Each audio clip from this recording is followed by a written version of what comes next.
உலகெங்கிலும் நடக்கும் முக்கிய நிகழ்வுகளை குறுஞ்செய்தி வடிவத்தில் தெரிந்து கொள்ள ஆதன் செயலியை டவுன்லோட் செய்யுங்கள். ஆதன் செயலியை டவுன்லோட் செய்ய டிஸ்கிரிப்ஷனில் உள்ள லிங்கை கிளிக் செய்யவும். செவ்வாய்க்கிழமை உள்ள வர முடியாத அளவுக்கு கூட்டம் இருக்கும், மக்கள் அவ்வளோ பேர் வராங்க. இதெல்லாம் சரி, இதை தாண்டி இந்த முருகர்கிட்ட ரகசியங்கள் இருக்குன்னு நீங்க சொன்னீங்க. அது என்னென்ன ரகசியம்? கலியுகத்திற்கான மருந்து நவபாஷானத்தில் இருக்கும் முருகன். ஆனா முருகனை தேர்ந்தெடுத்திருக்கார் அப்படின்னும் பொழுது அவன் தான் வரப்பிரசாதி. இன்னைக்கு இவ்வளவு மருத்துவ வசதி, ஆனா மருத்துவ சவால்ன்றது இருந்துட்டு தானே இருக்கு. அப்ப கலியுகத்துல என்னதான் பொருளாதார வசதி மருத்துவ வசதி இருந்தாலும் ஆரோக்கியம் தான் பெரிய சவாலா இருக்கும்னு அன்னைக்கு போகர் கணிச்சிருக்கார். ஒரு சங்கல்பம் எடுத்துக்கணும், அதை தொடர்ந்து 48 நாள் பண்ண முடிஞ்சாலே வினைப்பிடும். நம்ம சங்கல்பம் திருப்பள்ளி எழுச்சியா திருப்பள்ளியறை பூஜையா அவ்வளவுதான். அன்போடு காதலோடு நோக்கி வரம் கொடுப்பானோ. இந்த முருகரை வேண்டி பலன் அடைஞ்சவங்க யாரா இருக்காங்களா? முருகா உன்கிட்ட என்னுடைய ஒரு காணிக்கையா ஒரு சின்ன வெள்ளி வேலை வாங்கி செலுத்துவேன், ஒரு வேலை கிடைக்கிறதுக்கான அறிகுறி இல்லை. ஆனா அதுக்கப்புறம் அவங்களுக்கு எதிர்பாராத விதமாக ஒரு வேலை கிடைச்சது. முருகன் அருள் அப்படின்றத கணிக்கவோ சொல்லும் அளவோ தகுதி நமக்கு கிடைக்காது. அவன் கணக்கு அவனுக்கு தான் தெரியும். ஆனா 2 விஷயம் நான் சொல்லுவேன். 100ஆவதா நின்று பொது தரிசனத்துல வராரே, அவனுக்கு சத்தியமா கொடுத்துருவார் அருள். அதை எனக்கு சொல்ல தெரியும். ஆதன் ஆன்மீகம் நேயர்களுக்கு வணக்கம். தொடர்ந்து ஆதன் ஆன்மீகம்ல நிறைய விஷயங்கள் பார்த்துட்டு இருக்கோம். உங்க பகுதியில் நடக்கக்கூடிய முக்கியமான நிகழ்வுகளை நீங்க தெரிஞ்சுக்கணும் அப்படின்னா ஆதன் செயலியை டவுன்லோட் செய்யுங்க. அதுக்கான லிங்க் டிஸ்கிரிப்ஷன்ல இருக்கு. வடபழனி முருகன் நம்ம எல்லாருக்குமே ரொம்ப தேவையான ஒருத்தர், பிரசித்தி பெற்ற ஒருத்தர். அவருக்கு நாம தேவை அப்படின்றத தாண்டி நமக்கு அவர் நிறைய தேவை அப்படின்னு நிறைய முருகரை பற்றி பார்த்துட்டு இருக்கோம். அதில் வடபழனி தான் நம்ம ஆரம்பித்து வச்ச புள்ளி. ஆதண்ட வடபழனி முருகர்லேருந்து தான் ஆரம்பித்தோம். இன்றைக்கி பல முருகர்களை நம்ம நேயர்களுக்காக காமிச்சிட்ருக்கோம். நிறைய வடபழனி முருகர் பற்றி தெரிஞ்சாலும் இந்த முருகர்கிட்ட இன்னும் சில ரகசியங்கள் இருக்குது. அந்த ரகசியங்களை உங்கள் நேயர்களுக்காக நான் சொல்கிறேன் அப்படின்னு சொல்லிட்டு இன்றைக்கி நம்மளோட இணைஞ்சிருக்காங்க கற்பகலட்சுமி மேம். அவங்க வணக்கம் மேம். வணக்கம். எப்படி இருக்கீங்க? நல்லா இருக்கேன். ஆதன் நேயர்களுக்கும் அன்பான வணக்கம். கலியுக வரதன் கண் கண்ட தெய்வமாய் காட்சியளிப்பது பழனியிலே. கலியுக வரதன் கண் கண்ட தெய்வமாய் காட்சியளிப்பது பழனியிலே, வட பழனியிலே. அழகாக சொன்னீங்க மேம். மேம் எல்லாருக்குமே வடபழனி முருகன்னாலே முருகர் வருவாங்க, கோயிலுக்கு வருவாங்க. செவ்வாய்க்கிழமை உள்ளே வர முடியாத அளவுக்கு கூட்டம் இருக்கும், மக்கள் அவ்வளோ பேர் வராங்க. இதெல்லாம் சரி, இதை தாண்டி இந்த முருகர்கிட்ட ரகசியங்கள் இருக்குன்னு நீங்கள் சொன்னீங்க. அது என்னென்ன ரகசியம்? எவ்வளவு தடவை ஒரே முருகர் கோயிலுக்கு வந்தாலும் நம்ம வயசு மாற மாற அவரை பற்றிய தத்துவம்ன்றது நம்ம தெரிஞ்சுட்டே இருக்கும். நமக்கே ஒரு 25 வயசுல புரிஞ்சிருந்த முருகர் வேறவா இருக்கும், ஒரு 40 வயசுல புரிதல் வேற மாதிரி இருக்கும். அந்த வயது மாற மாற முருகனை பற்றிய அனுபவம் புரிதல் இருக்கு இல்லையா, அதுக்கு பேர் தான் ஞானம். படித்தா அறிவு வந்துடும், ஆனால் ஞானம் அவன் கொடுத்தா மட்டும்தான் வரும். அப்படி தொண்டை நாடு அப்படின்றது தானே நம்ம சென்னையில். ஆமாம், தொண்டை நாடு சான்றோருடை. அவ்வளவு சான்றோர்கள் நிரம்ப இருந்த இந்த அற்புதமான இடத்துல இருக்கக்கூடிய ஒரு திருக்கோயில் தான் பார்த்தீங்கன்னா நம்ம வடபழனி ஆண்டவர். எல்லாருக்குமே தென் பழனி தெரியும் இல்லையா? ஆவினன்குடி திருமுருகாற்றுப்படையில நக்கீரர் சொன்னது. மலைக்கு மேல இருக்கிற பழனி போகர் சுவாமிகள் அன்னைக்கே நினைச்சாராம், கலியுகத்துல மருத்துவம் விஞ்ஞானம் எங்கேயோ போயிடும். இந்த எம்ஆர்ஐலாம் கிடையாது. இப்போ ஒரு 25-30 வருஷத்துக்கு முன்னாடி கூட குழந்தை கிடையாது, பெருசா கிடையாது. எனக்கு தெரிஞ்ச ஒரு 30-35 வருஷத்துக்கு முன்னாடி பிரசவமானவங்களுக்குலாம் ஸ்கேனே இருந்திருக்காது. இன்னைக்கு இவ்வளவு மருத்துவ வசதி, ஆனா மருத்துவ சவால்ன்றது இருந்துட்டு தானே இருக்கு. எதுவுமே மாறலையே. முன்னாடியை விட இப்போ அந்த ஆரோக்கியம் குறைவுன்றாங்க. அப்ப கலியுகத்துல என்னதான் பொருளாதார வசதி மருத்துவ வசதி இருந்தாலும் ஆரோக்கியம் தான் பெரிய சவாலா இருக்கும்னு அன்னைக்கு போகர் கணிச்சிருக்கார். அப்ப அவங்களுக்கு ஏதாவது ஒன்று கொடுக்கணுமே. அப்ப நவபாஷானத்துல ஒரு சிலை செய்யணும். சிவலிங்கத்தை பண்ணிருக்கலாமே. சித்தத்தை சிவன் பாலே வைத்தார்க்கும் அடியேன். சிவம்னாலே சித்தம் தானே. சித்தர்கள் ஒரு சிவலிங்கத்தை வடித்திருக்கலாம். சித்தனடியார்கள் தானே எல்லாமே. இல்ல அம்பாளுக்கு, ஏன்னா திருமூலர் அம்பாளையும் போட்டிருக்கின்றார், அதனால அம்பாளுக்கு வடிச்சிருக்கலாம். அம்பாள் தானே தாய், நம்ம கேட்டா கொடுப்பாங்க. அப்ப அம்மை அப்பரை விட்டுட்டு முருகனை தேர்ந்தெடுத்திருக்காருன்னா கலியுகத்திற்கான மருந்து நவபாஷானத்தில் இருக்கும் முருகன். நவபாஷானம் தான் மருந்துனா எந்த கடவுள் வேணாலும் இருந்திருக்கலாம். ஆனா முருகனை தேர்ந்தெடுத்திருக்கார் அப்படின்னும் பொழுது அவன் தான் வரப்பிரசாதி. அதுலயும் இப்ப பார்க்கும் பொழுது பாத்தீங்கன்னா எந்த இடத்துல போனாலும் பாருங்களேன், ஒரு ஆட்டோ அன்பர்கள் முன்னாடி போனா கூட ஒரு வேல் வந்துடுது. இப்படி நம்ம கூடவே ஒரு வேல் வரா மாதிரி ஒரு உணர்வு இருக்கு இல்லையா? அப்படி முருகனுக்கான அருள் மிகைந்த, அதாவது மாம்பழம் சீசன்ல மாம்பழம் தானே வாங்கணும், சில சமயம் சீத்தாப்பழம் கிடைக்கும், அந்த சீசன்ல அது வாங்கணும். இப்போ முருகனுடைய அருள் அப்படியே நிரம்ப இருக்கும் பொழுது அதை வாங்குறது மட்டும்தான் நமக்கான வேலை. செவ்வாய்க்கிழமை மட்டும்தான் கூட்டம். நீங்க இன்னைக்கு செவ்வாய்க்கிழமை இல்லை, ஆனால் உள்ள போக முடியல. அப்ப இந்த அளவு பக்தர்கள் வந்து கொண்டே இருக்கின்றார்கள் அப்படின்னு சொல்லும் பொழுது அவனுடைய வள்ளல் தன்மை மிகுந்து கொண்டே இருக்கிறது. அதுதான் உண்மை. எங்குமே காண முடியாத மூர்த்தம். ஒவ்வொரு இடத்துல ஒவ்வொரு மாதிரி முருகர் இருப்பார். அடியேன் திருமயிலை, மயிலாப்பூர்ல எப்படி இருப்பார் தெரியுமா முருகன்? எந்த இடத்துலையும் இல்லாத மூர்த்தம். மயில் மேல இருப்பார். சரி, மயில் மேல முருகர் நிறைய கோயில்கள்ல இருப்பார். ஆனா கூட இருக்கிற வள்ளி தெய்வ யானை யானை மேல இருப்பாங்க. இந்த மாதிரி மூர்த்தம் எங்கேயும் கிடையாது. அருணகிரியார் பாடல் பெற்ற தலம் கொளஞ்சியப்பர்ல சுயம்புவா இருப்பார் முருகன்.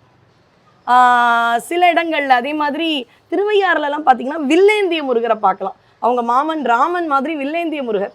அது மாதிரி பழனியில அவசர அவசரமா ஒரு பக்தரை பார்த்து அந்த பழனியினுடைய அத்தனை அற்புதமும் மகிமையும் தொண்டை நாட்டில் இருக்கும் என்று சொல்வதற்காக தன்னை வித்தியாசப்படுத்தி காமிக்கணும்ல. செருப்போட உள்ள வராரு. சுவாமிகள் கேட்குறாரு, பா காலில் நீங்கள் செருப்பு போட்டுன்னு வந்துட்டீங்க அப்படின்றார். இல்லை, இந்த இடத்துல முருகன் அருள் இருக்கும் அப்படின்னு சொல்லிட்டு போயிடுறார். இரவு கனவுல வரார், செருப்பு போட்டுன்னு வந்தேனே நான் தான். தன்னை வித்தியாசப்படுத்துறதுக்கு இப்படி ஒரு கேள்வி கேட்டு ஒருத்தரை பார்க்கணும்னு ஒரு தரிசனத்திற்காக அப்படி வந்திருக்க. தன்னை வித்தியாசமாக காண்பித்துக் கொள்வார்கள். அப்படிதான் ஒரு நாயன்மாருக்கு பெரிய யாகம் நடத்துறார், சோமாசி மாற நாயனார்னு. அவர் சுந்தரருக்கு நட்பு. சுந்தரர்கிட்ட கேட்கிறாராம் ஒரே ஒரு ரெக்கமெண்டேஷன். என்ன, பெரிய ஆள் தெரிஞ்சா அது ஒரு பிரச்சனை. என்ன ரெக்கமெண்டேஷன்? பெரிய யாகம் நடத்துறேன், சிவபெருமானுக்கான அவிர்வாகத்தை சிவபெருமானே அது வாங்கிக்கணும், நீங்க சொன்னா வந்துருவர். சரி, வந்துருவர். பெரிய யாகம், எல்லாருக்கும் ஆசை, ஆஹா இன்னைக்கு சிவபெருமான இந்த யாகத்துல பாத்திர போறணும். அவருக்கான அந்த அவிர்வாகத்தை வச்சுட்டு இருக்கும் பொழுது ரொம்பவே பாவப்பட்டு ஒரு காபாலிகர் உருவத்துல ஒரு 4 அழுக்கான நாய்களோட ஒரு அருவருப்பான ஒரு உருவத்துல ஒருத்தர் உள்ளவர. எல்லாரும் என்ன சொல்றாங்க, போப்பா போப்பா அப்புறமா வா அப்புறம் வா அப்படின்றாங்க. வந்தது இறைவன் யாருக்கும் தெரியல. ஆனா அந்த நாயன்மாருக்கு தெரியுது, இல்ல இந்த மாதிரி ஒருத்தர் வராருன்னா என்னுடைய பக்திய அன்பை சோதிக்கிறாருன்னு ஓடி போய் காலை பிடிச்சாராம். காலை பிடிச்சு நிமிந்து பாக்குறாராம். அப்படியே ஜடாதர், அப்படியே பெரிய அந்த ஒரு அவருடைய ஜடையோட அங்க கங்கையோட அப்படி சுவாமி தெரிஞ்சாராம். அது மாதிரி தானே உவந்து அந்த செருப்பு காலோட வந்தார். அது ரொம்ப அற்புதமான மூர்த்தம். இப்படி வித்தியாச கோலத்தில் இறைவன் தன்னை காட்டி அருள் பாலிப்பான். இன்னொரு அழகு என்னன்னா, குளஞ்சியப்பர்லாம் தான் தோன்றியவர். நிறைய சிவலிங்கங்கள் எல்லாம் தான் தோன்றிய திருமேனிகள். அது மாதிரியான கோயில்கள் தான் தோன்றி வந்து விடுவான் இறைவன். அதுக்கு பேரு பாத்தீங்கன்னா விடங்கம்னு பேரு. டங்கம்னா டங்கு டங்குன்னு அடிச்சு பண்றது, விடங்கம்னா தானா தோன்றியது. ஞாபகம் வச்சுக்கோங்க. அப்படி அப்ப தானா தோன்றிய ஒரு இறைவனுக்கு கோயில் கட்டுறது சில இடங்கள். இல்ல ராஜராஜ சோழன் மாதிரி ஆசைப்பட்டு கடவுளை வர வைக்கணும். இங்க அவருக்கு ஆசையா அருண்மொழி தேவர் தானே, இப்ப படங்கள்லாம் கூட பார்த்திருப்பீங்களே, இலங்கை போறார். அது எல்லாருக்கும் இன்றைய மக்களுக்கு சோழன் இலங்கை போனது தெரியும். இலங்கை போயிட்டு பெரிய பெரிய புத்தரை பார்த்தாராம். அப்ப அவருக்கு ஆசை இருக்கான், இவர் ராஜாவாரத்துக்கான பதவியோ இதுவோ இவருக்கு கிடையாது, இவருடைய அண்ணனுக்கு தான் போகணும், இளவரசர் தான். நான் ராஜாவானா இவ்வளோ பெரிய ஒரு அழகான சிவலிங்கத்தை நம்ம தமிழ்நாட்டில் வைக்கணும்னு ஆசைப்படுறாரு. எதை பார்த்து? புத்தரை பார்த்து. நிஜமாவே அரசர் ஆறார் அன்னைக்கு அவர் போட்ட அந்த விதை.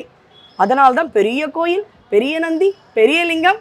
இது அரசன் ஆகம விதிகளுக்கு உட்பட்டு ஒரு கோயில நல்ல நாள்ல நல்ல கற்களால செய்யப்பட்டு பல சித்தர்கள் முன்னிலை. ஆனா அரசன் ஆசையில ஆகமத்துல கட்டப்படுது. கண்டிப்பா கருவூர் சித்தர் அதுக்கு பெரிய ஒரு அற்புதத்தை நிகழ்த்தினார். ஏன்னா அங்க சிவலிங்கத்தை அந்த இடத்துல நிக்க வைக்க முடியல. கருவூர் சித்தர் பெரிய துணை. அதனாலதான் நீங்க அடுத்த தடவை பெரிய கோயில் போனா பார்க்கணும், கருவூர் சித்தர் மாதிரி ஒரு ஓவியம் இருக்கும், பின்னாடி ராஜராஜன் இருப்பான். அது என்ன சொல்ல வராங்க ஓவியத்தின் மூலமாக? அவர் பின்னாடி அவரை தொடர்ந்து இருந்ததாலதான் ராஜராஜனுக்கு ஆபத்து இல்லை. அவங்க அண்ணனுக்கு இருந்த ஆபத்து இவனுக்கு ஏன் இல்லைன்னா ஒரு குருவினுடைய துணை இருந்தா ஆபத்து இருக்காது அப்படின்றத சொல்லும் விதமாக தான் அரசனை முன்னாடி போட்டு கருவூர் சித்தரை பின்னாடி போடல. சித்தரை முன்னாடி போட்டு பின்னாடி அரசல் இருக்கிற மாதிரியான ஒரு ஓவியம் இருக்குங்க. அடுத்தது இன்னொரு திருக்கோயில். அது எப்படின்னா, ஒரு பக்தர் யாராவது ஒருத்தர் வந்திருப்பாரு, அவர்களுடைய பக்தியால ஒரு இறைவன் அங்க வந்திருப்பார். அவங்க கிட்ட வாக்கு கொடுப்பாரு, உனக்காக நான் வந்துட்டேன். ஆனா அந்த பக்தர்கள் கிட்ட என்ன ஒரு அழகான விஷயம்னா, நீ எனக்கு வந்தல, இங்கேயே இரு, வர்றவங்க எல்லாருக்கும் நீ அருள் கொடுக்கணும். அப்படி வந்த ஆலயம் தான் இது. இறைவனா வந்த ஆலயத்துக்கே மகிமைனா, ஒரு பக்தருடைய அன்புக்கு கட்டுப்பட்ட ஆலயம்னு சொல்லும் பொழுது என்ன ஒரு மகிமை இருக்கும். இன்னைக்கும் இந்த நோய்க்கான மருந்து முருகன், ஔஷதம்னா முருகன். அதனாலதான் போகரே சிலை வடிச்சாருன்னு பார்த்தோம். வயிற்று வலி, யாரு? திரு அண்ணாசாமி தம்பிரான்றவருக்கு ஒரு வயிற்று வலி. பாலதேவராயன் சுவாமிகள் ஆகட்டும், வயிற்று வலிக்கு தான் திருச்செந்தூர் போறார். அந்த சமயத்துல அவர் பாடியது கந்த சஷ்டி கவசம்னு ஒரு செவி வழி செய்தி இன்னும் இருக்கு. அதுபோல இந்த சுவாமிகளுக்கு தீராத வயிற்று வலி, குடும்பத்தோட இருக்கார், வயிற்று வலி. சரின்னு எங்க போறாரு? நேரா கந்தசுவாமி கோயில் திருப்போரூர் போறார். நீங்க யோசிச்சு பார்த்தீங்கன்னா, நக்கீரர் ஆகட்டும், அருணகிரியார் ஆகட்டும், ரொம்ப ஒரு கொடுமையான நோயில இருந்து முருக பக்தர்களானவங்க உயிரே விட்டுடலான்ற அளவு கொடுமை அனுபவிச்சுட்டு முருகன் கிட்ட தஞ்சம் அடைஞ்ச உடனே அந்த வினை தீர்ந்திருக்கும். அப்ப வாழ்க்கை அப்படியே நம்ம இனி ஒரு வாழ்க்கையான்ற அளவு அந்த ஒரு முனைக்கு எடுத்துன்னு போயிட்ட அப்புறம் முருகன் வந்துடும். ஆனா அவன் வந்த உடனே வாழ்க்கை பாதை மாறிடும், கண்டிப்பா மாறிடும். நிறைய உதாரணம் சொல்லலாம். கண்ணுக்கு எதிர்க்க இப்ப அவ்வளோ பேர் வருகிறார்கள் என்றால் அவன் எவ்வளோ பெரிய வள்ளலாக இருப்பான். இதுல அன்று என்னென்ன முருகனை பற்றி சொன்னாரோ, யாரு? நக்கீரர் தான் நமக்கு 2000 வருஷத்துக்கு முன்னாடி முருகனை பத்தி சொன்னது. அருணகிரியார் அவரும் சொல்றாரு. ஆனா 2000 வருஷம்னு பார்த்தீங்கன்னா, இன்னைக்கு நம்ம கிட்ட இருக்கிற ஒரு நூல் சங்க இலக்கிய நூல் திருமுருகாற்றுப்படை. அதுல ஒரு வரி சொல்றார், அவர் சென்ற தலங்கள் தான் இன்று அறுபடை வீடுனே கொண்டாடப்படுது. அந்த தலங்கள் இன்னும் அப்படியே இருக்குப்பா. அதுல இருக்கிற சிற்பங்கள் மாறுபட்டிருக்கலாம், அமைப்புகள்லாம் மாறுபட்டிருக்கலாம். ஏன்னா காலத்தால போர், ஆங்கிலேய படையெடுப்பு அதெல்லாம் விட்டுருங்க. ஆனா அந்த தலம் இன்னி வரை முருகர் தலமா இருக்குன்னா அப்ப எவ்வளவு சத்தியமான தலங்கள். இப்ப நான் ஏதாவது ஒரு பொய் சொன்னேன்னா அது ரொம்ப நாள் நிலைக்காது. எந்த அளவு சத்தியம் இருந்தா அந்த விஷயம் காலத்தை கடந்து நிற்கும். அப்ப அந்த முருகனுடைய 6 முகத்துக்கு ஒவ்வொரு தன்மை சொல்றாரு. எங்க திருச்செந்தூரை வர்ணிக்கும் பொழுது நக்கீரர் அதுல ஒரு முகத்தினுடைய தன்மை எப்படியா, 1000ஆவது பக்தரா இருப்பாராம். இப்ப நம்ம பழனி ஆண்டவர், வடபழனி ஆண்டவர் கோயில திருப்பள்ளி எழுச்சி அப்படின்ற பூஜை பார்த்தால் சால சிறந்தது, ஒரு மண்டலம். ஆனா நம்ம வினை கொஞ்சம் வர வைக்காது, ஏதாவது பிரச்சனையை கொடுக்கும். ஆனா வந்துட்டீங்கன்னா சிறப்பு. பள்ளியறை பூஜை பார்த்தால் சிறப்பு, உச்சிக்காலம். அப்ப ஏதாவது ஒண்ணு சொல்லுங்கம்மானா, இதனுடைய நோக்கம் என்ன தெரியுமா?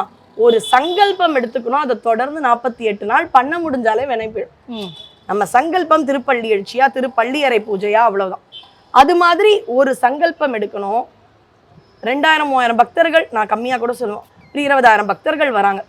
இரவு 9:30 மணிக்கு கோயில் நட சாத்தும் பொழுது, அந்த திரை போடும் பொழுது ஒரு பக்தர் ஓடி வந்திருப்பார், ஏதோ அலுவலகமோ வீட்டு வேலையும் முடிச்சுட்டு. அவருக்கும் முருகர் வா என்ன வேணும் கொடுக்குறேன்னு அன்போடு காதலோடு நோக்கி வரம் கொடுப்பானாம். அது பார்த்தீங்கன்னா முருகனுக்கு காலையில இருந்து நின்ற கோலத்தில் இருந்த முருகனுக்கு ரொம்ப டயர்டா இருக்கும்னு நம்ம நினைப்போம். ஆனா அந்த பக்தருக்கு அப்பதானே அதுதானே முதல் முருக தரிசனம். ஆனா முருகன் அழுக்கவே மாட்டானா பக்தர்களுக்கு வரம் கொடுக்க. அப்படி ஒரு வரப்பிரசாதி தான் நம்முடைய வடபழனி முருகன். இதுல இன்னொன்று என்னன்னா, பாவாடம் அப்படின்றது ஒரு வகையான வேண்டுதல். முடிக்காணிக்கை தெரியும், பூமிதித்தல் தெரியும், நம்மலாம் நிறைய அடிப்பிரதர்ஷனம், அங்க பிரதர்ஷனம் இதெல்லாம் பண்ணோம். பாவாடம் அப்படின்றது வந்து ரொம்ப வைராகியத்தோட பண்றது. இந்த திருக்கோயில் வர காரணமாக இருந்த சுவாமிகள் திருப்போரூர் போறார். முதல் கிருத்திகை போயிடுறார். 2வது கிருத்திகை அவருக்கும் போகிறது ரொம்ப சவாலா இருக்கு, பயங்கர வெள்ளம், முருகன் சோதிக்கிறார். அதுதான், அதை மீறி வந்துட்டோம்னா பெரிய விஷயம். ரொம்ப வெள்ளம், போக முடியல, ஆனாலும் போறார். வைத்த வலி தீந்த பாடில்லை.